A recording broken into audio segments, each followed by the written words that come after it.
Hello and good afternoon from Berlin. Very welcome to this session. This session is part of a bigger conference on the future of the EU-UK relations, which has been running since 2 p.m. today. It's the third out of 4 sessions, and it's about antitrust mergers and state aid post-Brexit cooperation. I'm very happy to go with you through the agenda, give you first a short introduction, and then I talk about the antitrust and merger cooperation. We'll both analyze a bit the impact that Brexit has on antitrust and merger cooperation, as well as give you some policy options and our very own recommendation for the future ahead. My colleague Maria will talk about state aid, as well as the policy impact that Brexit has and some policy options. Last but not least, we will give you a Q&A session, the opportunity to ask questions, discuss with us if you like. That's the very last thing for today's session. So let's start with the introduction of our authors. My name is Oliver Pollakowsky. I'm both the director and the co-founder of A Path for Europe. We are an open and independent think tank based in Berlin and conduct research on a diverse fields of EU policy. I'm joined by my research associate, Maria Puliam, who is a research associate with our migration team and also the economic team, so she has a very broad interest and expertise. We have written this policy paper together and are happy to present now our findings to you. Let me begin with talking a bit about the importance of the topic. Why did we choose to write about competition policy in the first place? It's nothing that think tanks do so often, but they should actually do that because competition policy is really one of the key elements of EU policy. Not just because the European Union wants to promote and lower prices, better quality, more choice, but also more innovation, which are definitely main reasons for states to implement competition laws, but also because the EU in particular wants to achieve the single market, that definitely being on the forefront of EU policies. You might have heard in recent years a lot about competition policy, might have heard about beer cartels, but probably even more often about regulating big tech companies, the GAFA, so Google, Amazon, Facebook, Apple, and so on and so forth. All of those have making some kind of anti-competitive problems for us, and the EU regulators, as well, of course, as other regulators worldwide, are very keen on regulating them. Also, competition policy is really one of the big international policies. I think not just because we live in a globalized economies where companies are often active in several domestic markets at the same time, not only within the EU, but also, of course, globally. For example, the American tech companies, they're not only offering their products and services in the US, but of course also within the EU and of course also within the United Kingdom as well. But at the same time as this global economy, there is something that I call political markets. And the best example for this is the European single market, the internal market, which is of course not always a single market in economic terms. Not always is a German company directly competing with a French company, even though they might sell the same good or provide the same service. But in political terms, the same rules often apply to both companies in both countries, and competition policy is really an core EU policy applying to all European companies, and not only European companies, but to every company that is doing business in the EU and has an effect on the internal market. Last but not least, the level playing field. You probably have heard about that during the negotiations for the Brexit agreement. Has really been in the center of the discussions. And if we have a look at the trade and cooperation agreement, we'll see that entire 435 pages are included, and that's without the annex. With the annex, we'll end at 1,300 something. But out of those 435 pages, actually only 2 pages are dedicated to competition policy, which seems to be a bit surprising considering that competition policy is actually really part of establishing a level playing field.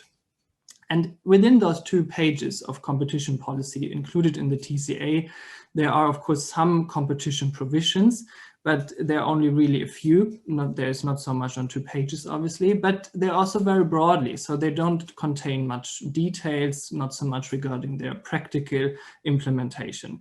It's a bit different regarding state aid. State aid as well was really in the center of discussions until the last day on Christmas, you can say.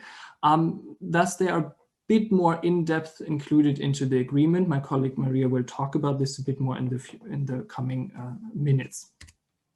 So question is, what's next? What comes after the trade and cooperation agreement? I think it's quite clear that antitrust, M&A activities, and state aid, so all 3 pillars of competition policy, competition law, will continue to play an enormous role, especially now also during the COVID-19 pandemic, because companies will cooperate more often, also cooperate more often cross-border, not just within the EU, but also, of course, with the companies in the UK. British companies might acquire and merge with EU-based companies. And really interesting is the state aid framework.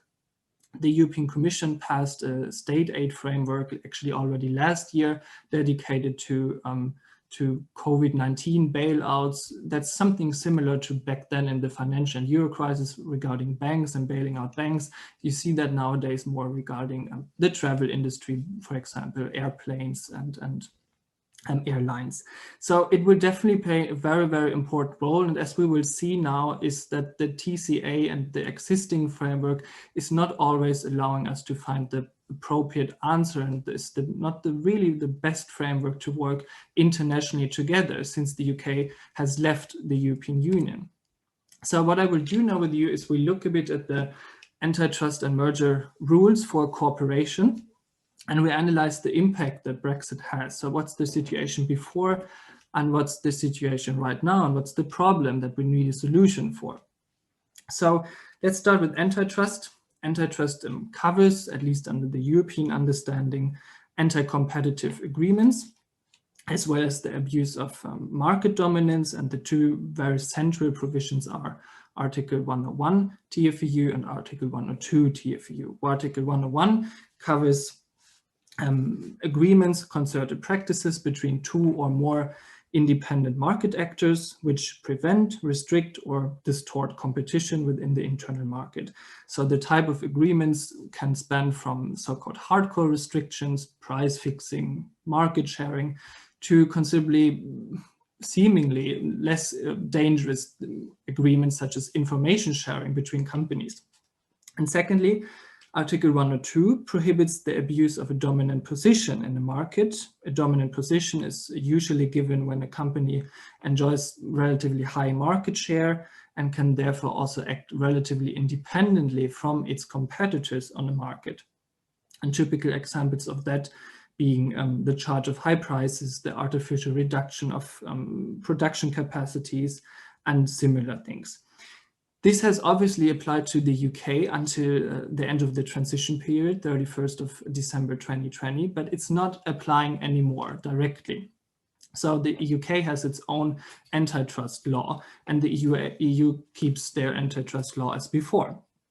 So to begin with, Brexit will not have a huge impact on the enforcement of antitrust law within the EU, which is a good message.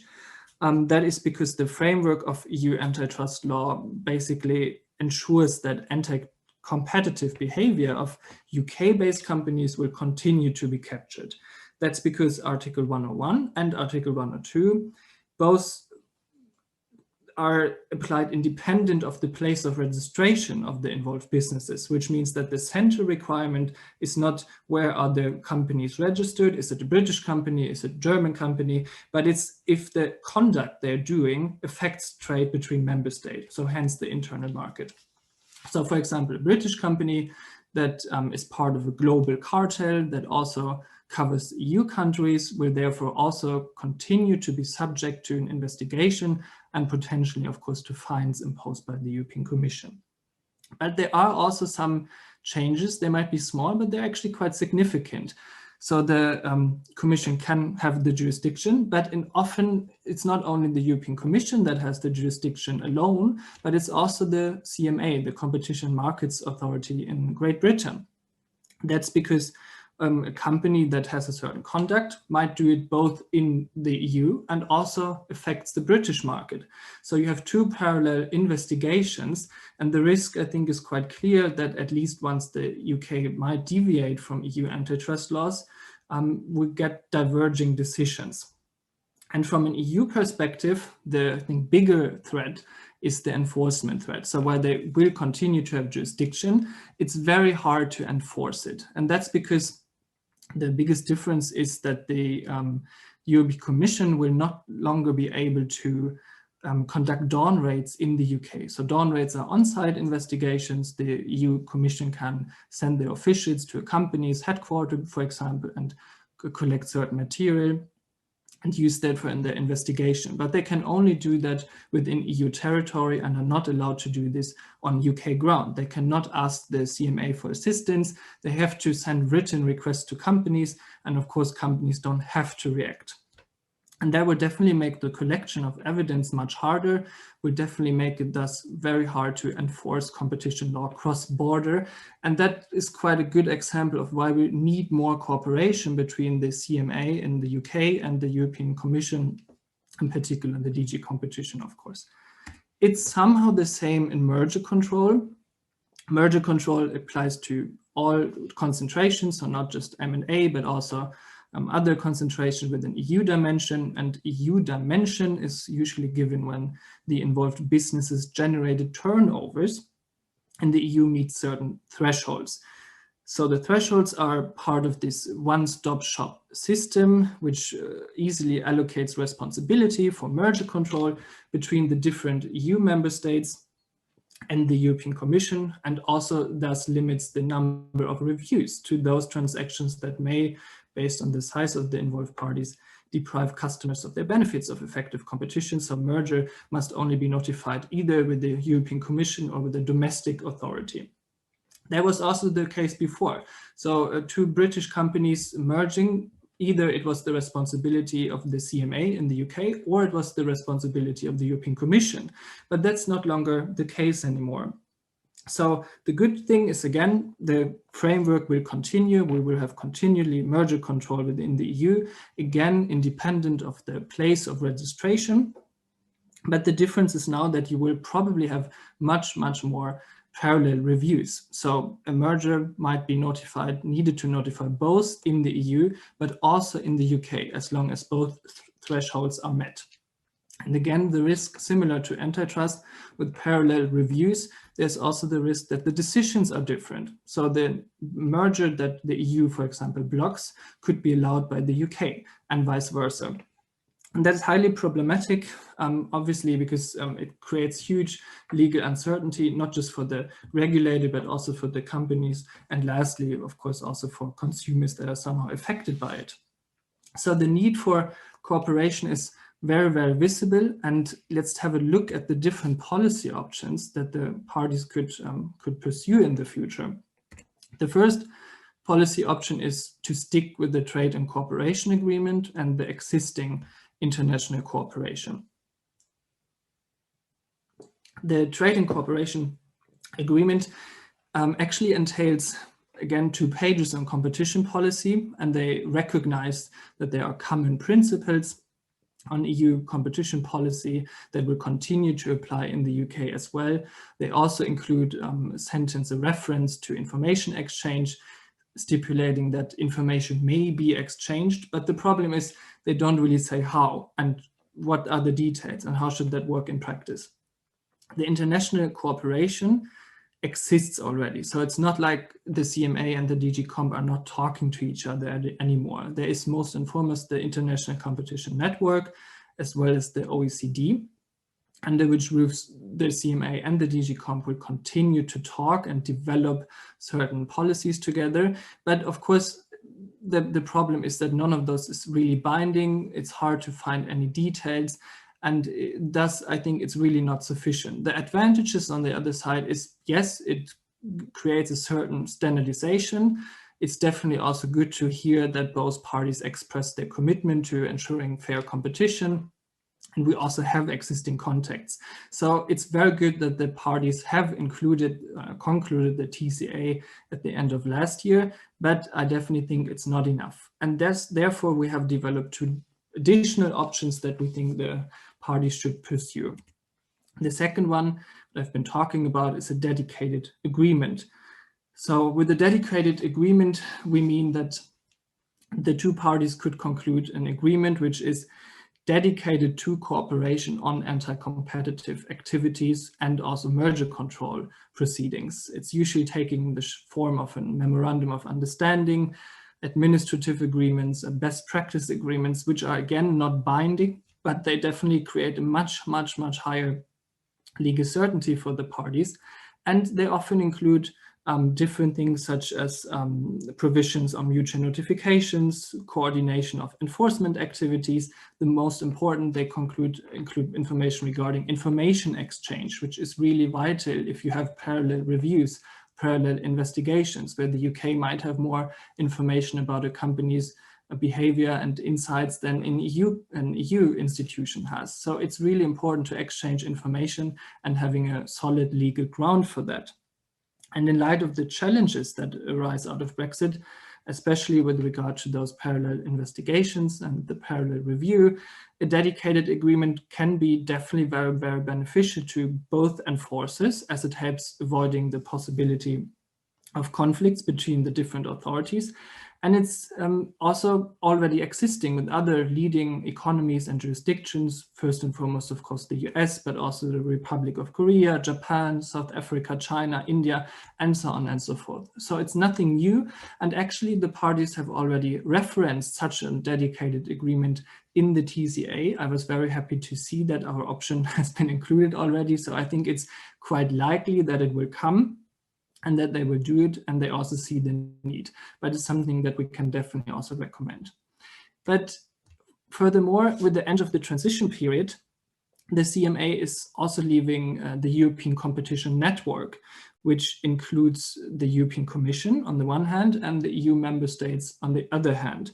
And while the origin and also the function of the ECN does not really allow a membership of the British CMA after Brexit now, which would somehow come with very strong soft powers and granting certain influence, the EU could pay definitely tribute to the special relationship it has with the UK, and also the relationship between the CMA and the DG Comp by granting the CMA a special observer position. What do we mean by that? A special observer position is not a membership, so it doesn't come with the rights of a membership, but it allows the CMA to join meetings, to join the discussion, and to develop joint standards together with the EU, and vice versa, of course, which creates definitely much higher legal certainty for every involved actor and also businesses. The disadvantage, on the other hand, is the political willingness, which is definitely needed for this kind of agreement. The EU has always expressed the stand that they don't want the UK to have the same rights as they had when they were a member of the EU. So I can also understand that. And I think it depends on how you design such a special observer position. If you strike the right balance between giving them certain influence, a certain share in developing joint standards, it creates benefits for both sides without actually giving them, of course, the influence or the power to influence a decision. In the end, the decision needs to be by EU countries, but it's very beneficial if they decide to develop joint standards together. So overall, we definitely recommend to the EU that they conclude a dedicated agreement on competition policy and competition law enforcement together with the UK, but they should also really open up the European Competition Network and establishing what we call European Competition Network Plus by granting the CMA a special observer position. And now I'm happy to hand over to my colleague Maria, who will talk to you about state aid, the impact of Brexit, and our policy options from the state aid side. Thanks, Oliver. So subsidies were one of the main issues of disagreement between the UK and the EU while negotiating the free trade agreement along with fisheries. Because of the importance to ensure a level playing field between competing firms and industries after Brexit, during the negotiations, the EU insisted in the adoption of a similar state aid framework in the UK as the one from the European Commission. Contrary to this, the UK, as a sovereign state now, wanted to have full autonomy when determining state aid measures and be bound only by the WTO agreement on subsidies and countervailing measures, like any other country that is part of the WTO. So in the next slide, I'm going to explain to you what changed and what did the parties agree to under the free trade agreement. So before Brexit, the UK as a member state of the EU was bound by the Treaty on the Functioning of the EU. This treaty defines state aid as an intervention by any member state or through state resources that gives the recipient, and this can be a company or companies located in specific regions or industry sectors, an advantage on a selective basis that has or may distort the competition in the internal market and will likely affect trade between member states. This treaty also prohibits state aid equally across the EU unless it is justified by reasons of general economic development or the EU common interest. Each state aid measure needs to be notified before its implementation to the European Commission and must undergo a preliminary examination and or formal investigation procedure to evaluate if the state aid measure is justified, and if so, if it is compatible with the internal market. The free trade agreement introduced a set of principles that both parties must obey. The principles allow, for example, subsidies that pursue public policy objectives, as long as they are necessary and proportional and generate positive effects that outweigh their negative effects on trade and investment. For issues arising from the violation of the principles and the state aid regulation, the parties agreed to the creation of a committee for conciliation, which is called the Trade Specialized Committee on the Level Playing Field for Open and Fair Competition and Sustainable Development, as well as an arbitration panel as a dispute resolution mechanism. Under this new agreement, the EU will continue to apply the rules of state aid as it has been doing under the principles set out and designate an authority, probably, I mean, it's been said lately, the Markets Authority in charge to apply them. As an overview of state aid in the EU, member states' state aid spending capacity has increased in the last 5 years in the EU. Nevertheless, here it's important to note that the UK has historically spent less than other member states since 2013. Most of the resources from the UK on state aid usually are targeted at 4 policy objectives, which is environmental protection, research and design, small and medium enterprises, and culture. However, the agreement presents important disadvantages. For example, the agreement provides for 2 independent and asymmetric state aid regimes, which are only broadly governed by these common principles. And for example, it is not clear how the parties are supposed to calculate or determine the positive or negative effects of subsidies that pursue public policies. In contrast to the EU state aid rules, it does not appear to require notification prior to the implementation of a subsidy to the corresponding authority in the UK, which does happen under the Treaty of the Functioning of the European Union. The impact of the subsidies also require material effects on bilateral trade or investment for the dispute resolution mechanism in order for this dispute resolution mechanism to be activated. In contrast, in the EU, certain kinds of aid are prohibited regardless of their effect on trade, as long as they can be considered as state aid under the definition of this treaty. Finally, subsidies related to the audiovisual sector are excluded from the treaty or given to give a single economic actor around, I think is 380,000 euros. This is also exempted from the state aid rules contained in the agreement. Now, going through the policy options, Oliver, can you put that next slide, please? Thanks. There it is. Okay, so policy options. The key goal of the UK government regarding state aid was to retain its autonomy on the sources it can provide to its companies and industries after the transition period. This autonomy is now a reality. However, the current compromise comes with different weaknesses and disadvantages for both parties. We will need to see how this trade agreement works in practice, and especially how the dispute mechanism resolutions regarding state aid works in order to identify specifically how this relationship can improve in the near future. The policy options we're about to present allow for the EU to negotiate with the UK as a sovereign state and enter into agreements that protect the interests of both parties and improve the current agreement. For any of these policy options to succeed, however, compromises need to be made by both parties. So our first option is sector-specific agreement.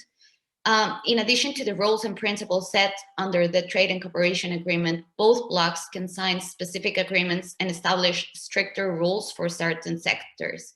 In this sense, the UK and the EU could agree to further limit subsidies in specific sectors, which might become a problem area in the future, or to give prior notification to the other party before the implementation of the state aid, so that both parties can make use of the solution mechanisms if they believe this could impact its internal market. As an example, UK's government has been vocal about providing state support for the technology industry in order to make it more competitive worldwide. If the EU does not adopt further resolutions with the UK, its stricter state aid rules under the treaty might limit its capacity to compete at the international level with the UK in this sector in the future. Therefore, we recommend the EU an analysis of the risk sectors or future problem areas, along with pushing forward new agreements with the UK. However, we do recognize that in order for this option to succeed, both parties will need to identify sectors or industries in which both have shared interests and are willing to cooperate. Our second option is the joint control system. If the rules contained in the free trade agreement are sensed as non-sufficient to avoid market failures between both parties, the EU and the UK could enhance the already existing trade agreement or sign a new one in the future. In the sense, if this is the case, we recommend pushing forward a joint control system.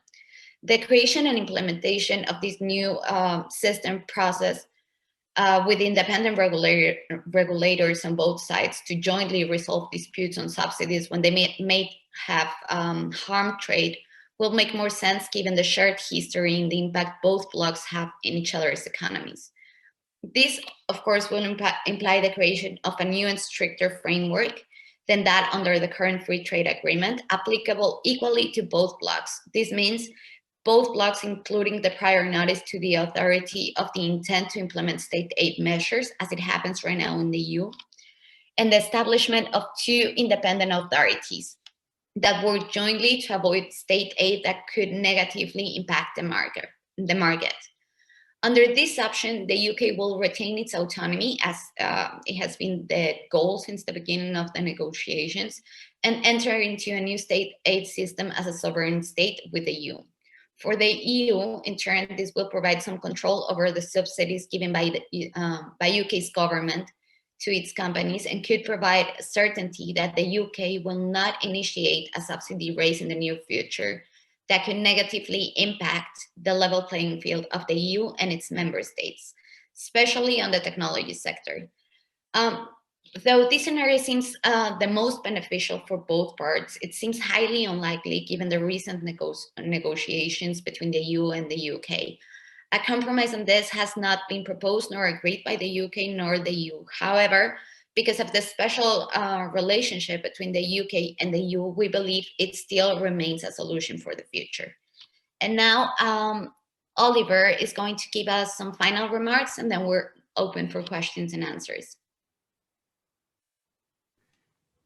Yeah, thank you so much, Maria, for your overview. And again, this is just an overview of what we have written. The final paper will be published shortly on our website, but I would like to give you now the opportunity to ask questions, and I also see that we already have some questions here in the chat. So the first question is there any difference between the free trade agreement and the WTO agreement? And I think this is a question for Maria.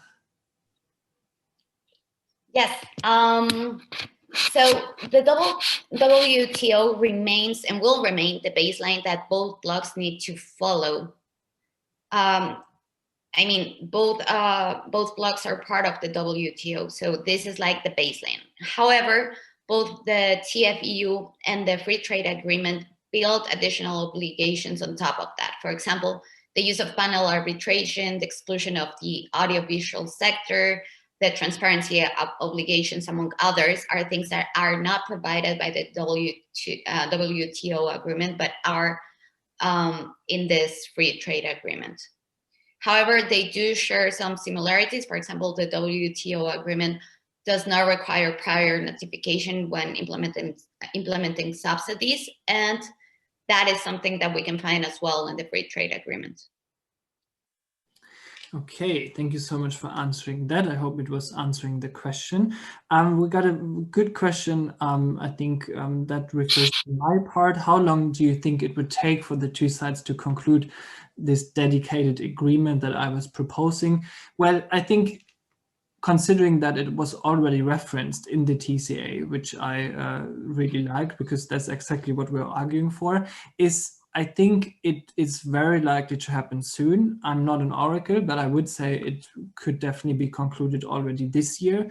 We will probably see increasing pressure now with more parallel reviews, more parallel merger proceedings, and investigations as well.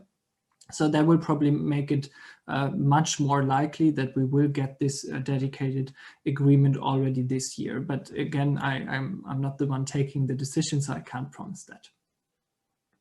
Hope that answers the question.